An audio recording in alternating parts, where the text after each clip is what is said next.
Hi, Misha here, and recently I kind of reposted a retrospective on the Wolf 359 fleet, and now I thought we'd look at the ships that would come after, the ones in use during the 2370s, so the period of Voyager, Deep Space Nine, and the Next Generation movies. All these ships are die-cast from Eagle Moss. Kind of goes to show you just how many they've done over the years now. We have some kind of old retrofitted ships, but more and more we kind of see a trend after Wolf 359 to smaller ships with lighter crews and combat-oriented ships or support ships for combat ships. So yeah, kind of do a little breakdown of all of these, and I don't know, just have some fun, talk about some in-universe and out-universe things, and why not? So let's get started. So it was there for the Battle of Wolf 359, and it was there throughout the entire Dominion War. The trusty Miranda class, and we see at least two variants in the war.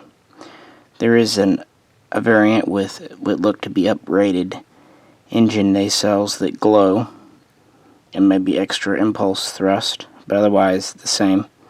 And there's this variant known as the Antares or Antares, and it has this giant pod on the back, which either could be a sensor pod or a weapons pod, and it has two smaller pods on the sides here. So probably more of a sensor patrol. And we see these used in the Dominion Wars kind of destroyers. Okay, they're basically cannon fodder. But yeah, we see waves and waves sent. So they're definitely still in service, doing their thing. An interesting kit bash from that period is this thing, the Curry type, sometimes referred to as the Shelley class. This is basically Excelsior saucer and oddly placed engineering hull mated to Miranda/Constitution style nacelles. Don't really know anything about it. It ostensibly has a large shuttle bay. It's about 380 meters long and has a crew of something, 300, whatever you want to make up essentially at that point.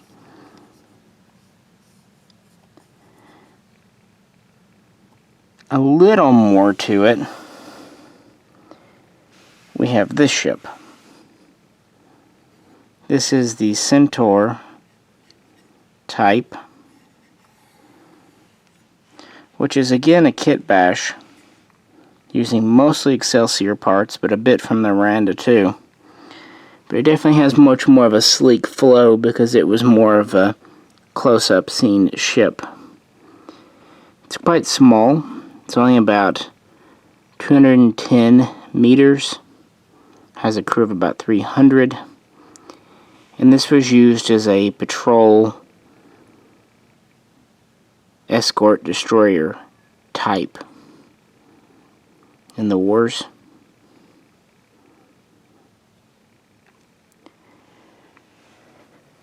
Moving right along, we have our Nebula, which was just coming into main use before the Battle of Wolf 359. In the Wolf 351 video, I showed the prototype, the most recent Nebula model from Eagle Moss. Well, this is the Honshu, the original Nebula model they did. And I brought it out because, for one thing, we see this in the Dominion Wars, and also this has a weapons pod. So this is still a medium cruiser, about 440 meters, crew of 700 or so. It does show that they put weapons pods on these for added phaser and photon torpedo, and these were quite extensively used during the Dominion War as well. And alongside that, we have the Olympic class. This is a dedicated hospital ship that came into service in the 2360s. It's quite large for what it is. It's 320 meters. It's got a very large, well-accessible shuttle bay. It's designed for relief missions and humanitarian. So this is not a combat ship, but you can imagine in a war zone a combat ship being quite important. I mean, a hospital ship, excuse me.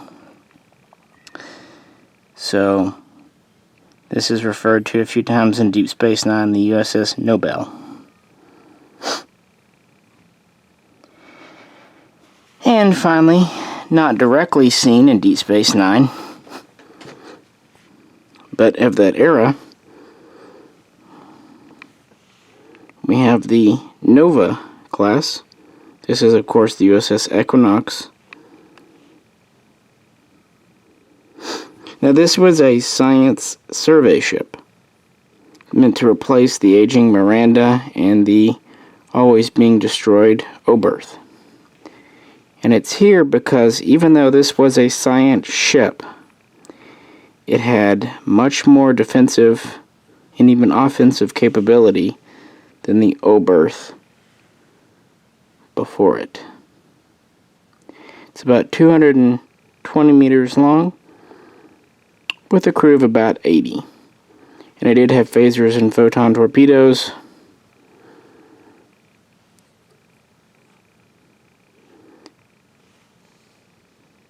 It was otherwise specialized, but it just even shows you even their science ships were getting armed and armored at this time. I'm going to come back to this one though, because it also has another point in just a minute. Talking about these though in the Dominion War, obviously the Miranda and the Nebula are just reuses, kind of updating them a bit for a different visual aesthetic. And the Olympic class is actually from the final episode of The Next Generation. It was Crusher's ship, the Pasteur. The Centaur was a very well executed kit bash for Charlie Reynolds' ship, the one they encounter when they're flying the Dominion Jem'Hadar bug. And the Curry type, the Shelby type, or is it Shelby? There we go. The Shelley class, perhaps, is a funky ass kit bash meant to be in background scenes. Actually, the Antares was also a background scenes ship. And these things like these were just there to make the fleets feel bigger, and they were shown kind of in the vicinity of Deep Space Nine to, protect it and whatnot. So they never really were fleshed out. And this is really kind of the last of the era of true kit bashes. As CGI became more and more practical, true kit bashes would happen less and less. I mean, you can still kit bash on a computer for sure, but back when practical models had to be made, it was much more of a thing than just coming up with a new design for a computer. And of course, the Nova was for Season 5, 6 of Voyager, and appeared in Season 7 in modified form as well. But it's definitely of that era. We know that it was launched before Voyager left the Alpha Quadrant because we knew of it. So this would have been around. And frankly, it's a cool ship, so why not have it out? Well, moving on. So next up we have two hero ships. and this thing. Of course, the USS Defiant was really the first of this new Starfleet attitude. Smaller, powerful. It was classified as an escort ship, which is Starfleet speak for warship. It was developed... Really, we can assume it was in development before Wolf 359 because they were prepping. You know, Shelby says they're working on new systems, but they're not online yet. And then it was worked on after Wolf 359 by Cisco at Mars, Utopia Planitia. They ran into difficulties, and then kind of Starfleet backed away from the war stance for some reason, feeling that the Borg threat may not come again. Yeah, right. But then it was quickly pulled out just a couple years later for the Dominion. It's a, quote, tough little ship. It's only about 120 meters long, very compact, very powerful. Crew of about 50, only 4 decks. It pioneered the use of quantum torpedoes, and it had both beam and pulse phaser emitters. And it had very few amenities. This was a combat ship. No bones about it.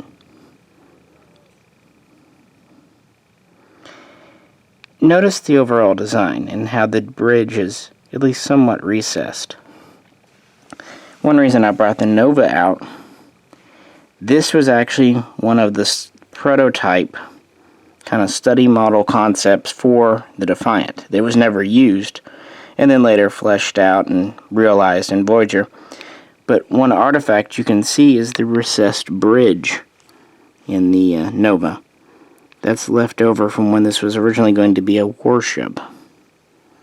And if you think about it, the oversized nacelles, the relatively small saucer, the double deflector dish, you can kind of see this looks like a really mean science ship. It's one of the most aggressive science ships out there, and I think that's why this is a fan favorite. But I think that's neat that this actually could have been the Defiant, but they went with a more, which is a more, conservative, traditional Starfleet design. This is not. I mean, there is sort of a saucer, and these are nacelles, but yeah, it's very different. But these would be frontline destroyers in the Dominion War. They had a blade of armor, and were just, one of Starfleet's best, and they were a good adversary for things like Klingon Bird of Prey and the Dominion Jimdar fighter. A little more traditional for Starfleet was the Intrepid class. Of course, this is the Voyager. It was still designed with the hopes of exploration and science, but as Paris says in the pilot episode, it was also a warship, or could be. And for an exploration ship, it's still quite compact and nimble. It's only about 345 meters long. Crew of between 120 and 150, call it 140. And it had the most advanced phasers, and it was still using photon torpedoes, not quantums, but they were the newer generation of photons. And we see the USS Bellerophon in the Dominion War, so we know that these were used in the Dominion War to some extent.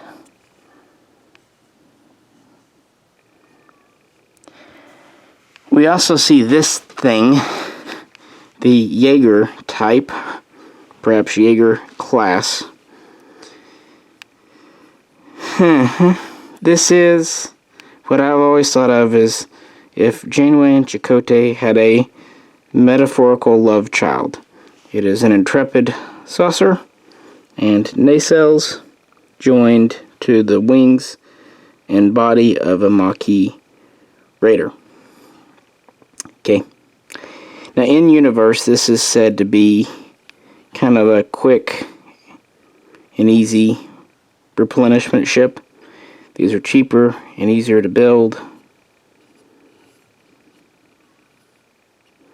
And we're fast enough to get to the lines to kind of fill gaps using the large impulse engines. They were fast, whereas the Intrepid was the fastest ship in the fleet when it was first introduced. This was slower, but it was still faster than the old Galaxy. It's said these were used for planetary defense, and of course we see this one also in kind of the defense fleet near Deep Space Nine.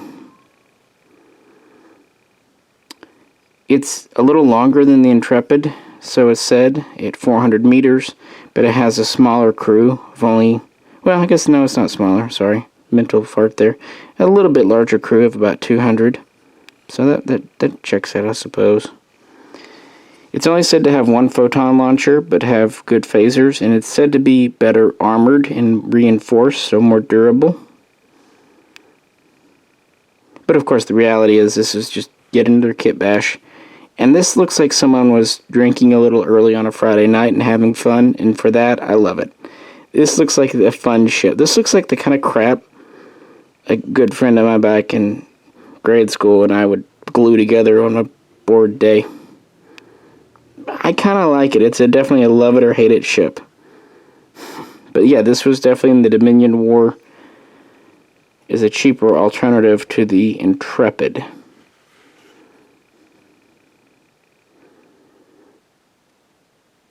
And now we'll get into what are often called the first contact ships.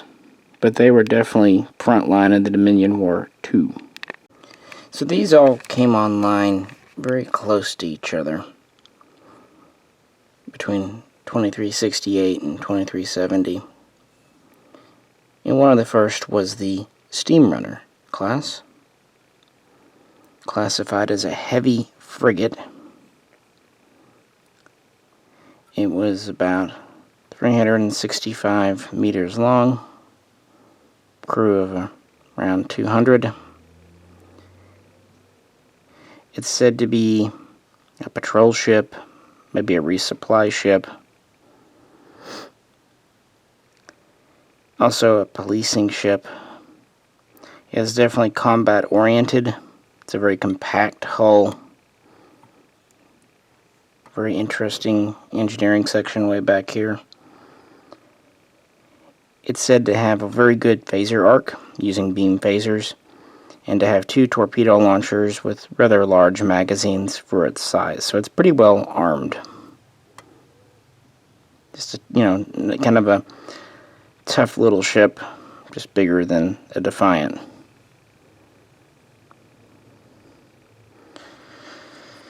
Moving on from that, we have the Norway class.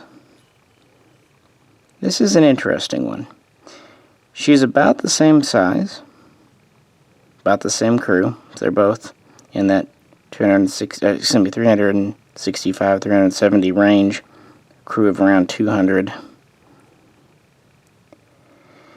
What's interesting about this one, and it too has a very slim hull design, this was a gunboat, and by that I mean it doesn't use strip phasers, beam phasers. It uses phaser cannons, and it has multiple phaser cannons. So kind of the same concept as the pulse phasers from the Defiant.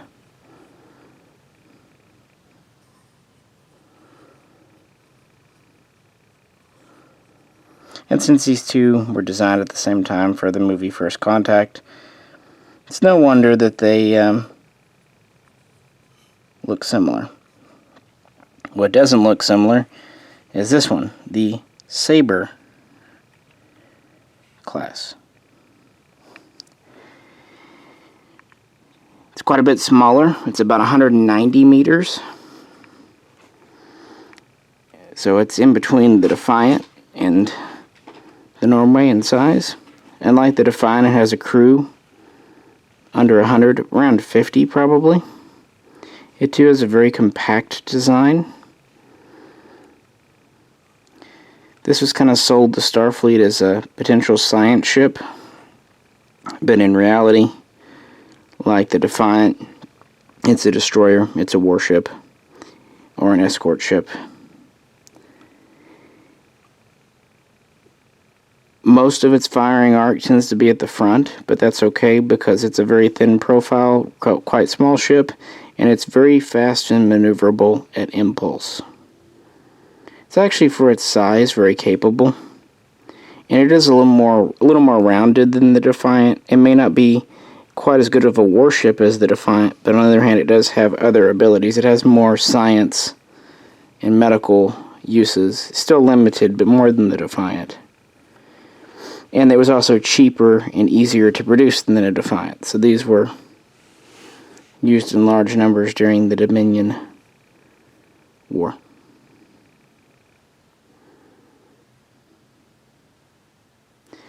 Both of these would be kind of classified as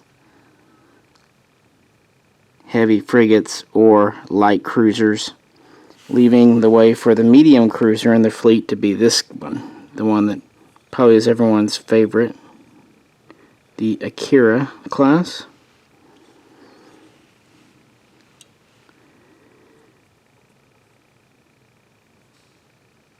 And it is bigger. It's about 475 meters, over 100 meters longer. And it has a crew. They never really know for sure, but probably around 500.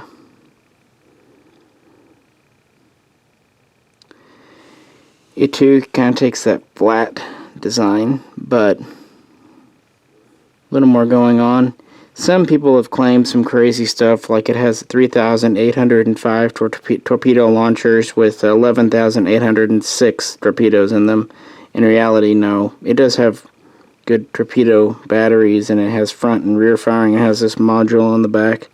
So it does have good torpedo coverage. If the Norway was the gunboat, the Akira would be the missile boat, or the torpedo boat in the fleet. And it can also carry on other duties, not only combat. So it too has science and survey and medical and transport facilities, but it is also geared towards fighting. And as a complement to this guy here. And of course we have the Sovereign class, introduced in 2371, 2372, the newest, most advanced ship in the fleet.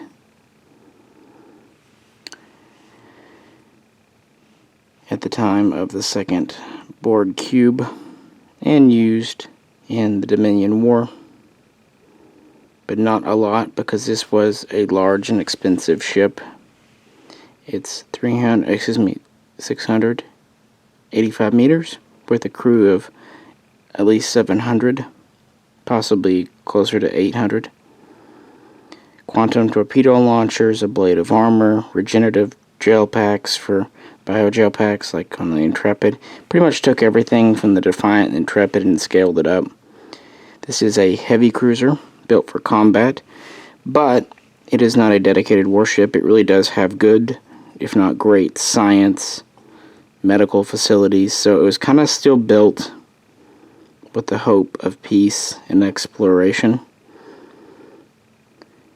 And it was kind of sent to be either the centerpiece of a major fleet or out on ambassadorial missions during the war, because it could take care of itself without escort. So it was ancillary in the war, but it was there.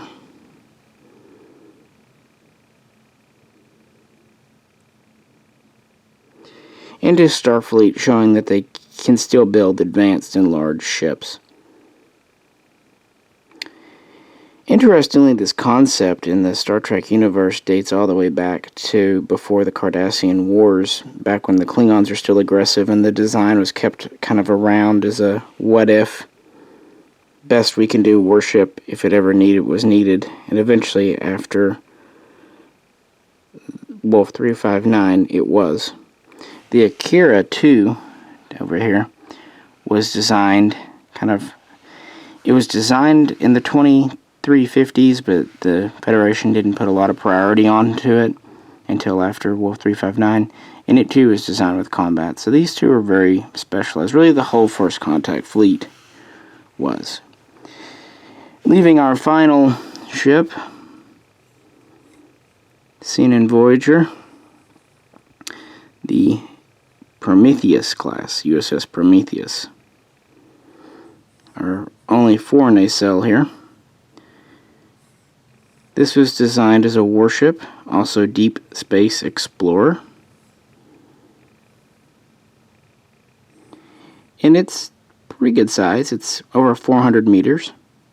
We don't really know the crew. It seems to be very heavily automated, so it might have a very small crew. And of course we know it has the multi-vector assault thing, which I frankly think is silly. The whole idea behind the Enterprise separating was to relieve it of bulk and to get the civilians, which made sense. But splitting a ship apart, yes, it gives 3 targets instead of 1, and yes, it does give you 3 points of fire. The problem is you're also having to have 3 warp cores, 3 life support systems, 3 command bridge. You're just why not just have 3 ships at that point? If they wanted a thing, then just have 3 ships that kind of work together in a little flotilla. But that doesn't stop it from being a powerful ship designed specifically for the Dominion War. It's kind of a medium combat cruiser, also with some exploration deep space abilities. And it doesn't stop it from being a cool looking design as well.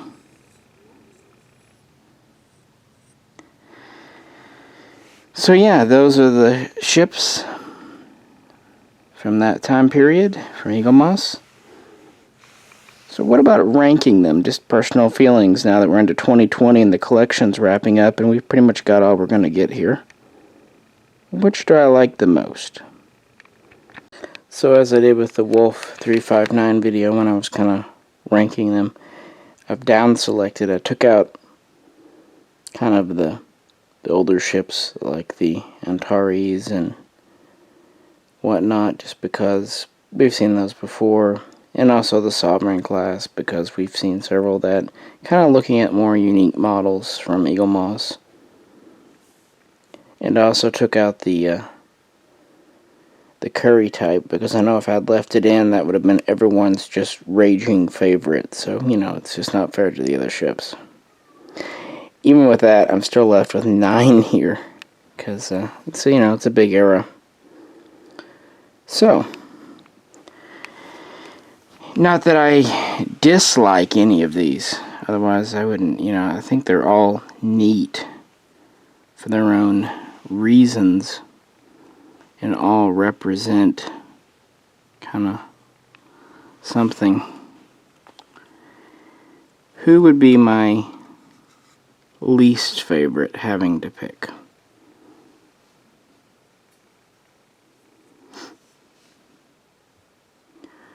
I'm going to have to say probably the Olympic class. It's one of those ships that's really neat from certain angles, but it's one of the lighter models. It's got a lot of plastic in it, and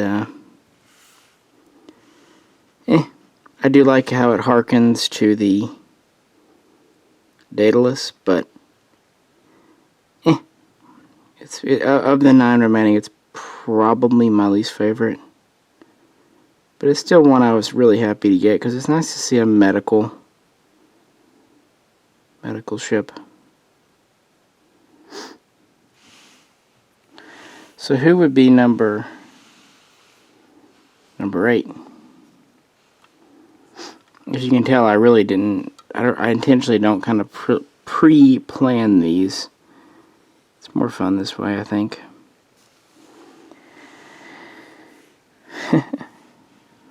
I guess we'll go with the Jaeger type, because it is a very odd kit bash. I like it, but it is odd. And the whole Maquis Raider hull doesn't really scale. I think if these are both to scale with each other, I'd like it a little more. But that said, I really like the model itself. The saucer's all metal. The rear is the plastic. And I think it's super neat that Eagle Moss did this ship, because who else would have done such a bizarre one? I mean, again, the Curry's kind of in the same boat, but this actually still looks good. Yeah, the Curry's so ugly that even a blind person thinks so.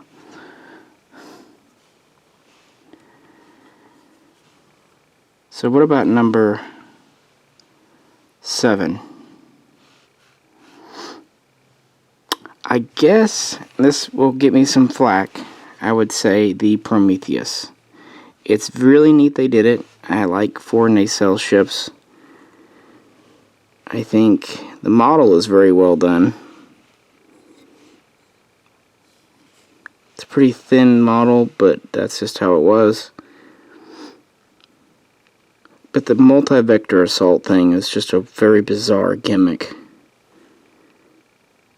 I would just liked it better if it was just a warship, like an uprated Defiant, but whatever. Still really happy they did it. Plus, for some reason, the underside is plastic, and it's kind of smooth. Kind of a weird underside to the saucer on the model.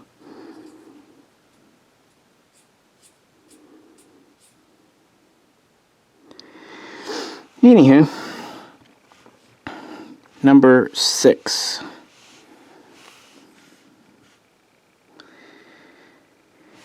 I guess just because it is a kit bash, even though one I really like, we'll go with the Centaur. I hate putting it so high because the model itself is really well done. But there's not a whole lot to it. It's basically a saucer with a small extension on the back and nacelles. But it's a great minimalist looking ship, but it's very kind of spidery. To that end, it's actually a very lightweight model. Again, who else would have done a Centaur? But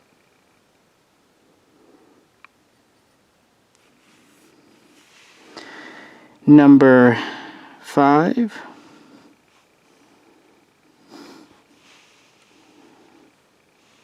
Who should it be? I suppose, reluctantly, I will say Steam Runner. And I say that because this is actually a really good size model.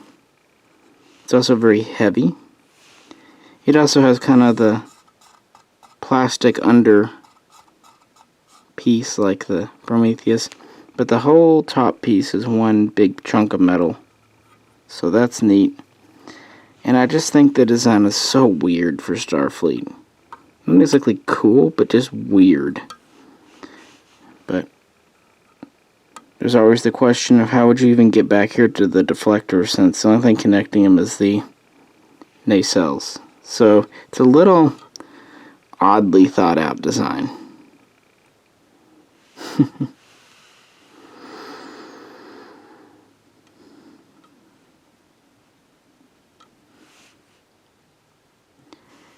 And to that end, number 4, and this is really specific to this, I'm going to go with the Akira. That's not saying I don't like the Akira. I do. But the model has a few small flaws, and other people do the Akira, so it's not super duper special. But you had to have it in the collection because it's kind of the next most famous ship from First Contact besides the Sovereign. But if we're ranking them, yeah. Number 3. I guess I'm going to go with the Sabre. I really think it's a neat model. Since it's a smaller ship, it has a lot of detail. It's very metal, very heavy. The design is neat. It's still very Starfleet, but just different.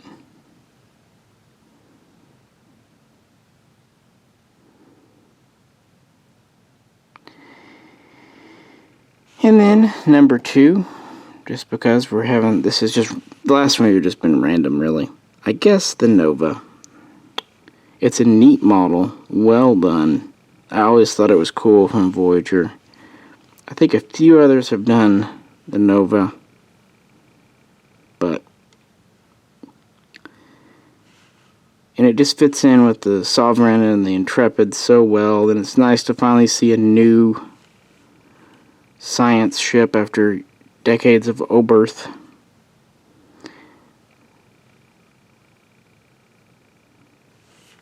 And obviously it's a tough little ship too, because it survived for 6 years in the Delta Quadrant, so it can't be a slouch. It can't be an Oberth. An Oberth would have survived about 35 minutes in the Delta Quadrant. Even the Kazons have been like, nah, we're good. Meaning my number 1, is kind of oddly the Norway. And there's a few reasons for this. 1, I like the concept of a gunboat. 2, it has a similar hull layout to the Steam Runner, but just more practical. It's different. And not only has really no one else done a Norway before, but actually the files were lost or corrupted. So even though this would have been in the Dominion Wars, it actually wasn't seen on screen because they couldn't use what was given. So it was very nearly a lost ship after first contact. So the fact that now it's been realized and brought into the 21st century is great. And thanks to, and that's really what Eagle Moss has done best, is just taking ships that might have been lost or just dedicated to obscurity and keeping them alive. And it just wouldn't be the full First Contact fleet without it. And it fits really well in with the other. It's like it has elements from the other 3 all blended into it. Just neat. But all of them are in their own little ways. And of course a lot of these, having these models, is the only way I could ever really know what they look like. So, for that alone, I have a lot of fun with it. And I just love the complete collection. I'm a collector of nature, and it's just nice to have a whole set of things. Anyway, yeah, that's my overview of the post-Wolf 359 Starfleet ships, most of them anyway. I do have individual videos on them with more details about them and stories about them if you'd like to check that out. And if you could, like, share, and subscribe. Well, at the end of the Wolf 359 video, I said I was going to bed. This time I'm going to go have dinner, so I'm going to hit that. Hope you have a good one too. This is Misha, and I'll catch you then.